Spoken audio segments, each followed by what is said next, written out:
Hello friends, welcome back to my channel advance English 101। Friends, आज की इस video में पास्ट के जितने भी स्ट्रक्चर्स, चाहे वो टेंस के हो चाहे मिसलेनियस के हो, उन सारे स्ट्रक्चर्स को आज हम लोग सीखेंगे। जिसमें पहला हम शुरू करते हैं पास्ट कॉन्टिन्यूअस टेंस से, जिसमें फॉर्मल औपचारिक पहचान इसका ये है, रहा था, रही थी, रहेंगे। Radha was crying again and again.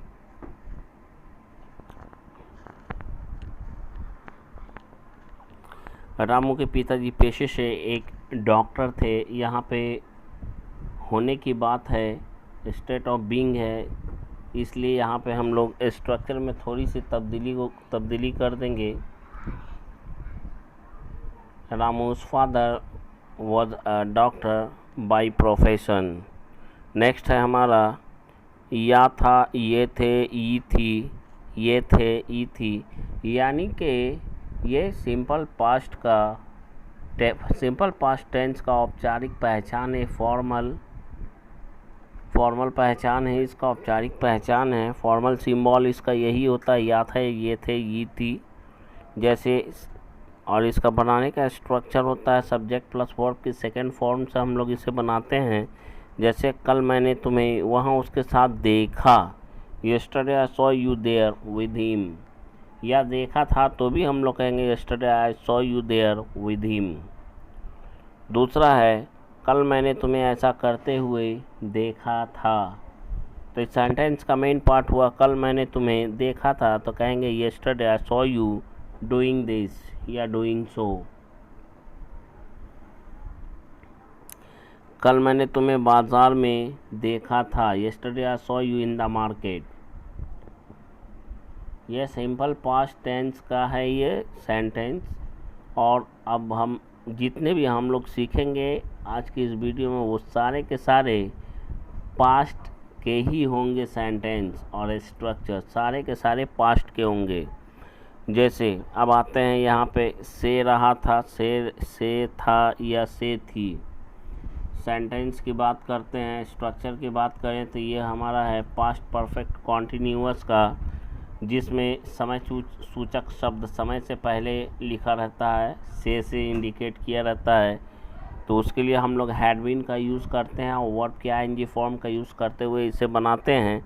जैसे कि वह पिछले 2 वर्षों से परीक्षा की तैयारी करता आ रहा है, या वह पिछले 2 वर्षों से परीक्षा की तैयारी कर रहा था, तो हम लोग कहेंगे he had been preparing for the examination for last 2 years.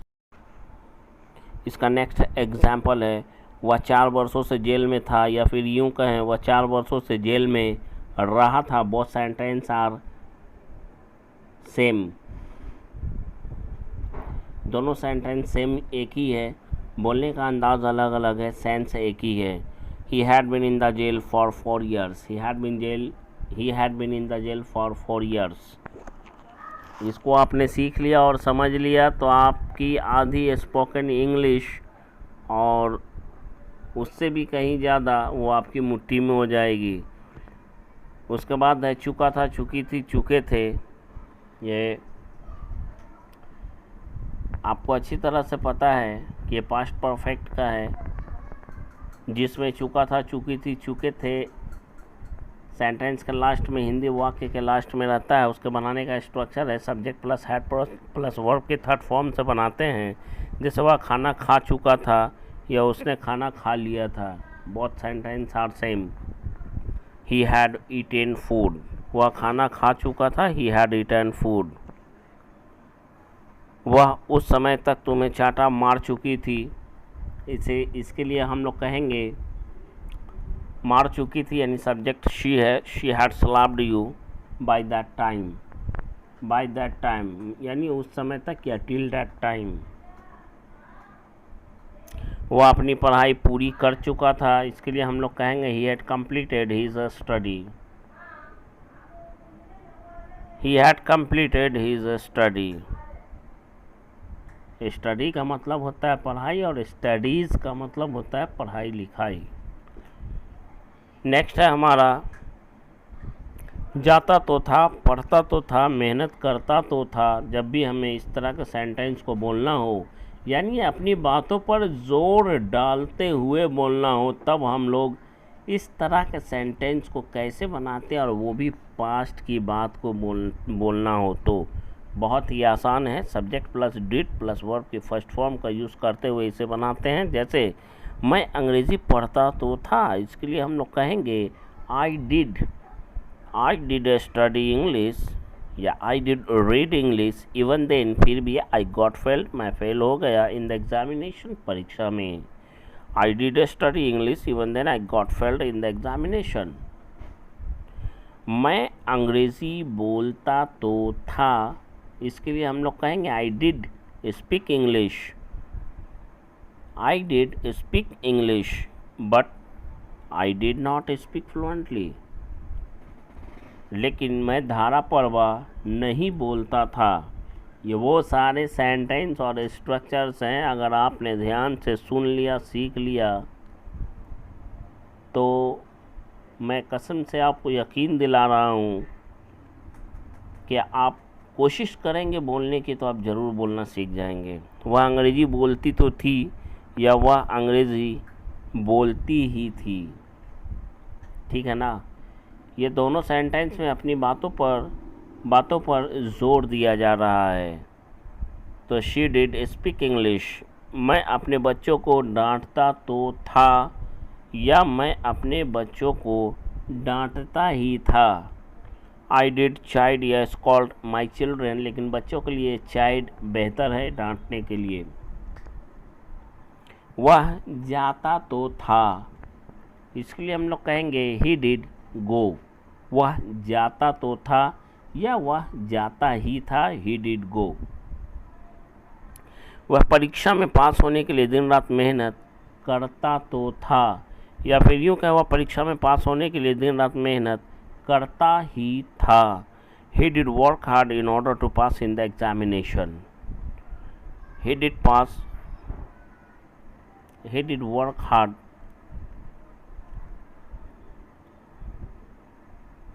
Next है जाया करता था, मिला करता था, दिया करता था, यानी कोई काम किया करता था। पास्ट में कोई काम किया करता था, उसके लिए हम लोग यूज्ड टू, उसके बाद वर्ब की फर्स्ट फॉर्म का यूज़ करते हुए सेंटेंस को हम लोग बनाते हैं।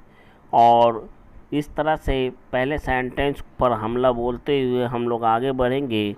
मैं उसके घर जाया करता था, इसे बोलने के लिए हम लोग कहेंगे I used to go to his house. मैं उससे बार बार मिला करता था, मिलता था नहीं, मिलने की बात है लेकिन मिलता था नहीं, मिला करता था। I used to meet him again and again, I used to meet him again and again. Next है तुम्हारे दोस्त की पत्नी दिन भर अंग्रेज़ी बोला करती थी, बोला करती थी, बोलती थी नहीं, बोला करती थी। Your friend's wife used to speak English the whole day या throughout the day. Whole day की जगह थ्रू आउट द डे भी बोल सकते हैं। नेक्स्ट है हमारा, जब भी सेंटेंस के लास्ट में यानी क्रिया के अंत में वाला था, वाली थी, वाले थे, को था, को थी, को थे इत्यादि लगा रहे, तो हम लोग आँख मूंद कर इस स्ट्रक्चर का यूज़ करते हुए अपनी अंग्रेज़ी को चमचमाते हुए बोलेंगे। स्ट्रक्चर होगा, इसका स्ट्रक्चर होगा subject plus was verb plus two plus verb की फर्स्ट फॉर्म प्लस ऑब्जेक्ट। जैसे पहला सेंटेंस है तुम्हारा एक दोस्त कल दिल्ली जाने वाला था या तुम्हारा एक दोस्त कल दिल्ली जाने को था, दोनों का सेंस एक ही है। Yesterday one of your friends was to go to Delhi. Yesterday one of your friends was to go to Delhi. तुम अपना पुराना घर बेचने को थे या तुम अपना पुराना घर बेचने वाले थे। You were to sell your old house. You were to sell your old house. Video अच्छा लगे मेरे भाई, मेरे प्यारे भाइयों बहनों, प्लीज़ लाइक शेयर सब्सक्राइब और कमेंट करने में ज़रा भी कोताही ना करें। कल मैं इससे भी बेहतर वीडियो आपके लिए लेकर आऊँगा और आपके स्पोकन इंग्लिश का सपना ज़रूर पूरा करूँगा। आप बस मेहनत करते रहिए और कंटिन्यू वीडियो को देखते रहिए। तुम्हारा दोस्त कल तुम्हें पीटने को था yesterday your friend was to beat you। Next है हमारा वाला ही था, वाली ही थी, वाले ही थे, या को ही था, को ही थी, या को ही थे। इस तरह के सेंटेंस को बोलने के लिए हम लोग subject plus was verb plus about to plus verb की फर्स्ट फॉर्म का यूज़ करते हैं।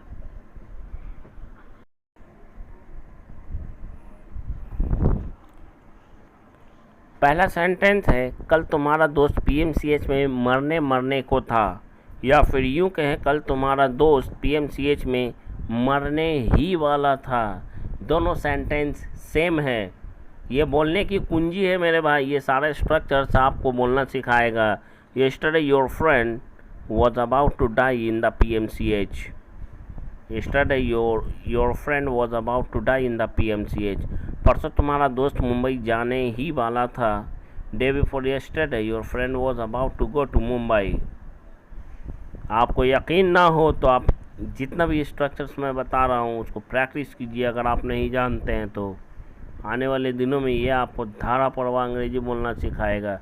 यही सारे स्ट्रक्चर्स आप पूरे यूट्यूब पर खोज लीजिए, आपको एक साथ नहीं मिलेगा, टुकड़ा टुकड़ा करके मिलेगा, एक दो एक दो एक दो, ये कंटिन्यू आपको किसी भी चैनल पे नहीं मिलेगा।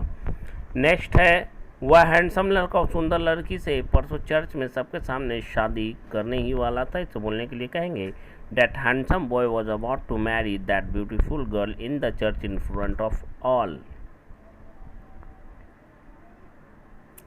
नेक्स्ट है हमारा पढ़ सकता था। इसके लिए हम लोग might have to plus verb के फर्स्ट फॉर्म का यूज़ करते हैं। जब भी बोलना हो ये काम आपको करना पड़ सकता था, आपको जेल जाना पड़ सकता था, आपको उससे शादी करनी पड़ सकती थी, आपको यह काम करना पड़ सकता था, आपको उससे मिलना पड़ सकता था। इसके लिए हम लोग इस स्ट्रक्चर का यूज़ करते हैं। कल तुम्हें थोड़ी देर के लिए जेल जाना पड़ सकता था। Yesterday you might have to go to jail for the time being या फॉर अ शॉर्ट वाइल।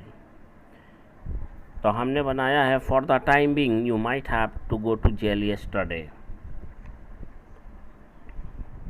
रट्टू तोता बनने की कोशिश नहीं करें। Don't try to become a rattling parrot. Okay, कुछ भी सीखिए, अपने दम खम पे सीखिए। जो भी आप सीखना चाहते हैं अपनी मेहनत से, अपने बलबूते सीखिए। तुम्हें उससे माफ़ी मांगना पड़ सकता था। You might have to beg apology to him. You might have to beg apology to him. कल तुम्हें मुंबई अपने दोस्त से मिलने उसके लिए कल तुम्हें अपने दोस्त से मिलने के लिए कल तुम्हें मुंबई अपने दोस्त से मिलने के लिए निकलना पड़ सकता था। Yesterday you might have to leave for Mumbai in order to meet your friends. In order to का मतलब होता है के उद्देश्य से, या के चलते, के लिए, के वास्ते। नेक्स्ट है हमारा, जब भी सेंटेंस हिंदी वाक्य के क्रिया के अंत में जब आता है पढ़ा या पढ़ता था, उसके लिए हम लोग subject plus had to plus verb के फर्स्ट फॉर्म का यूज़ करते हुए इस तरह के सेंटेंस को बनाते हैं और देखते हैं कि यह आज का हमारा पहला सेंटेंस क्या है। मुझे उस लड़की से दोस्ती करनी पड़ी। ध्यान दीजिए, पड़ी, पढ़ा, पढ़ी, पढ़े, पड़ी आ गई आपके सेंटेंस में। Yesterday I had to make a friendship with that girl because क्योंकि she used to help a lot। वह मेरी काफ़ी मदद किया करती है इन लर्निंग इंग्लिश, अंग्रेज़ी सीखने में। इस तरह से अंग्रेज़ी की प्रैक्टिस कीजिए। केवल सपना मत देखिए, सपना देखना छोड़ दीजिए और सपने को साकार करने के लिए मेहनत करना सीखिए। बोलते रहती थी या सोचते रहता था या कोई काम करते रहता था, कौन? सब्जेक्ट। उसके लिए हम लोग subject plus kept plus verb के आईएनजी फॉर्म का यूज़ करते हुए सेंटेंस को हम लोग निचोड़ कर रख देते हैं, मतलब आँख मूंद कर हम लोग बना लेते हैं या बोलते हैं। तो इस स्ट्रक्चर को मेरे भाई ध्यान में रखिए। वह हर समय बोलते रहती थी, इसके लिए हम लोग कहेंगे she kept speaking every time. वह हर वक्त बक झक करते रहती थी। नैग का मतलब होता है बक झक करना। She kept nagging every time। She kept nagging every time। वह हमेशा दूसरों की बुराई करते रहता था, तो इसके लिए हम लोग कहेंगे he always kept despising others। अगर ये वीडियो अच्छा लगता है तो इसे प्लीज़ लाइक करें, शेयर करें, सब्सक्राइब करें। मिलते हैं कल फिर एक नए वीडियो में एक नए लेसन के साथ।